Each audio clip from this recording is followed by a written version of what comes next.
Fala pessoal, beleza? Tranquilo? Estou aqui para mais uma gravação de explicação de slides e nessa aula eu vou falar sobre a ocupação e a degradação do cerrado e também dos biomas marinhos, os biomas que estão ali na fronteira entre a costa, né, e o continente, né, a costa litorânea e o continente. Vai ser uma sequência de algumas aulas.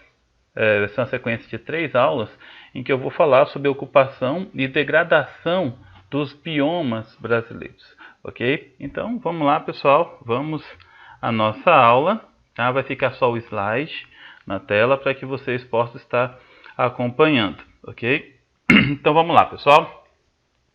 Bom, primeiro o contexto, né? Com a expansão do agronegócio e também a expansão das cidades, a questão da urbanização que foi aumentando muito, houve uma pressão muito grande sobre os biomas brasileiros, sobre o ecossistema brasileiro.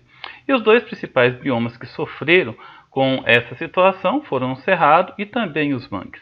O cerrado foi devastado para dar lugar às pastagens e depois, com o avanço da fronteira agrícola, às grandes lavouras, né, tanto de soja quanto de milho, quanto de algodão, ou seja, os produtos agrícolas voltados para a exportação. Já os manguezais, eles foram e continuam sendo sufocados pelas cidades, sendo destruídos para a construção de grandes empreendimentos imobiliários, ou até mesmo transformados em locais para descartes de lixo pela população. Agora nós vamos fazer um parênteses para entender os principais tipos, né, de manguezais. Os manguezais são paisagens de ocorrência em faixas litorâneas, ou seja, é um ecossistema costeiro que fica aí entre a transição entre o continente, entre os rios e o oceano, e o ambiente marinho, né? Ele se estende por cerca de 162 mil quilômetros quadrados ao redor do mundo. No Brasil, aproximadamente 25 mil quilômetros quadrados, que se estende desde o Amapá até Santa Catarina. Os biomas manguezais, os biomas costeiros, eles são típicos de áreas tropicais e subtropicais do planeta. Então fica sempre ali, entre o trópico de Câncer e o trópico de Capricórnio. Há vários tipos de manguezais. Aqui no Brasil tem 4 que se caracterizam. O mangue vermelho, onde a espécie Riciflora, né, que é a que está na foto aí, é a que mais se caracteriza, né? Essa espécie ela apresenta raízes respiratórias, ou seja, pneumatóforos, que ficam acima das marés e mantém toda a vegetação no sentido vertical. Tem glândulas especiais que lhe possibilitam a eliminação do sal excedente, né? Ou seja, essa vegetação também é conhecida como vegetação halófila. Tem também o mangue preto, que também é conhecido como siriúba ou como canoé. Esse mangue preto, que também tem a mesma característica do mangue vermelho, né, possui também raízes respiratórias, né, pneumatóforas, acima, né, do nível das marés. Né. A principal espécie que vocês estão vendo aí na imagem é a Avicennia chaureriana ou Avicennia germinans. Né. Há ainda o mangue branco e o mangue de botão, e todos eles têm essas mesmas características. O mangue branco da Laguncularia racemosa e o mangue de botão, né, a Conocarpus erectus, que é a principal espécie. Bom, os manguezais são conhecidos por serem o berçário da vida marinha. É um bioma de grande importância para a fauna, para a flora. É uma região de deposição de sedimentos, então na região dos manguezais possui um solo lodoso, né, repleto de sedimentos bem finos e que atraem criaturas marinhas, né, atraem aves, peixes, crustáceos de várias espécies, camarões, ostras, caranguejos, lagostas e uma dezena não, muito mais que dezena, uma quantidade absurda de animais que procuram essa região para poder se reproduzir. Contudo, existem vários problemas ambientais relacionados aos manguezais. Entre eles, nós podemos destacar a instalação irregular de aquicultura ou piscicultura, a expansão das áreas urbanas por meio da especulação imobiliária, a construção de edifícios de alto padrão, geralmente próximo do litoral, né? chama muita atenção das pessoas que têm bastante dinheiro.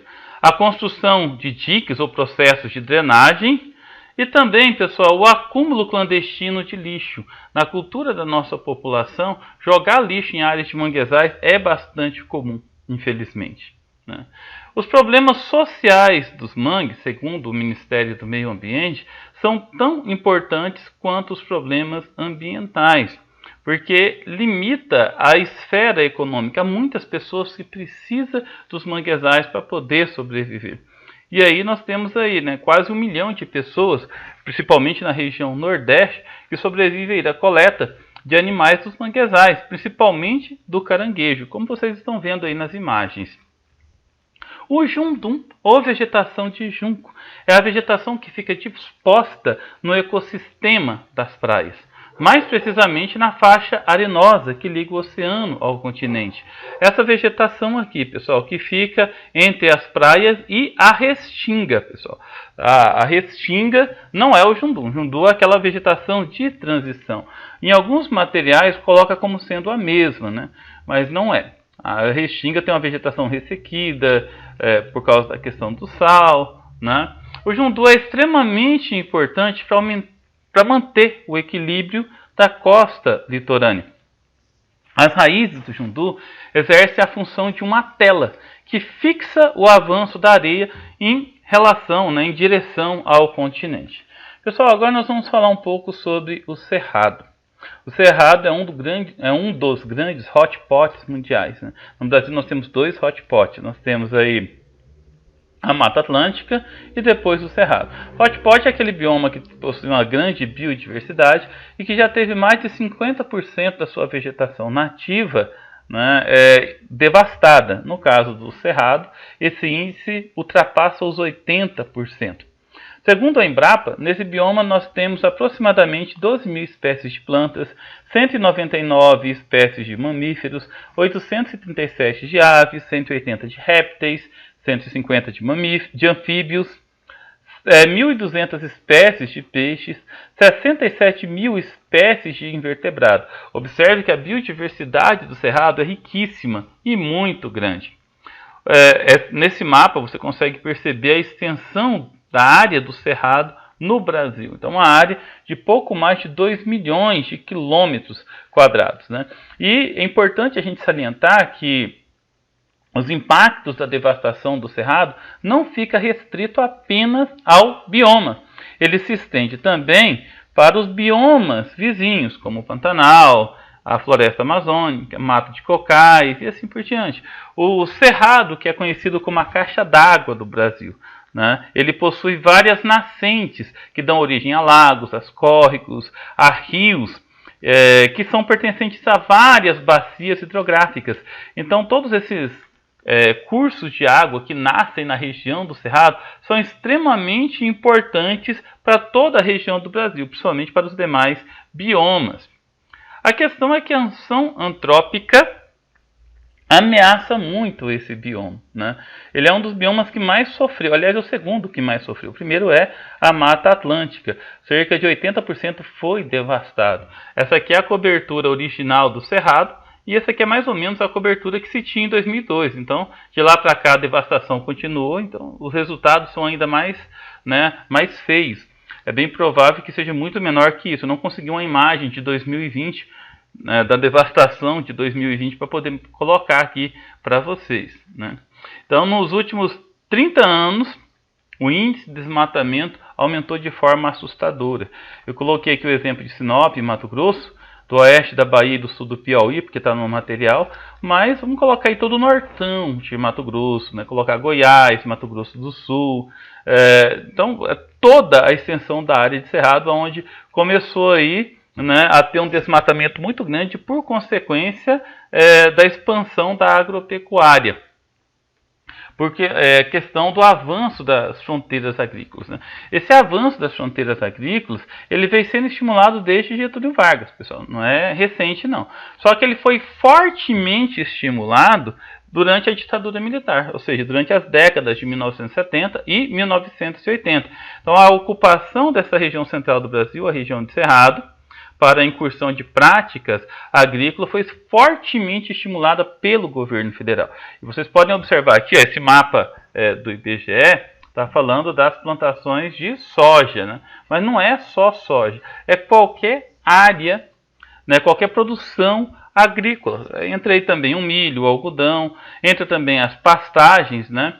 Então observa que aqui, ó, o centro e o norte de Mato Grosso, né, a região sul de Mato Grosso do Sul, Goiás, toda essa região aqui do oeste da Bahia, ao sul do Piauí, inclusive, tem até um acrônimo, né, ou seja, um apelido que foi dado ao uso do cerrado, chamado de Matopiba, né, uma alusão aí a Mato Grosso, Piauí e Bahia, que foram as áreas de cerrado mais devastadas por causa do avanço das fronteiras agrícolas. Essa imagem mostra bem o contexto da devastação e como que o cerrado foi apropriado, né, como que ele foi ocupado. E aí a expansão da fronteira agrícola é de longe o maior responsável pela devastação do cerrado. O uso econômico do cerrado também sofreu aí bastante complicações, porque o cerrado ele possui um solo laterístico, ou seja, possui um elevado grau de acidez. Mas com as novas técnicas, depois da Revolução Verde, você tem aí o processo da calagem, que elimina a acidez do solo, os adubos, né, os NPKs, e também a tecnologia que foi lançada no mercado para a produção de grãos, que estimulou toda essa produção e fez com que o Cerrado hoje fosse a região que mais produzisse grãos no mundo. Sorriso mesmo, município de Mato Grosso, é a região que é o município, né, que isolado mais produz soja no mundo desde 2003. As indústrias mineradoras também estão aí entre as grandes devastadoras da região do Cerrado, né? Que na região do Cerrado consegue se extrair cobre, níquel, amianto, nióbio, entre vários outros. E quando se extrai esse produto, às vezes, ou na maioria das vezes, se utiliza metais pesados, como o mercúrio, ou de práticas que provocam muitas erosões, provocam bossoroca.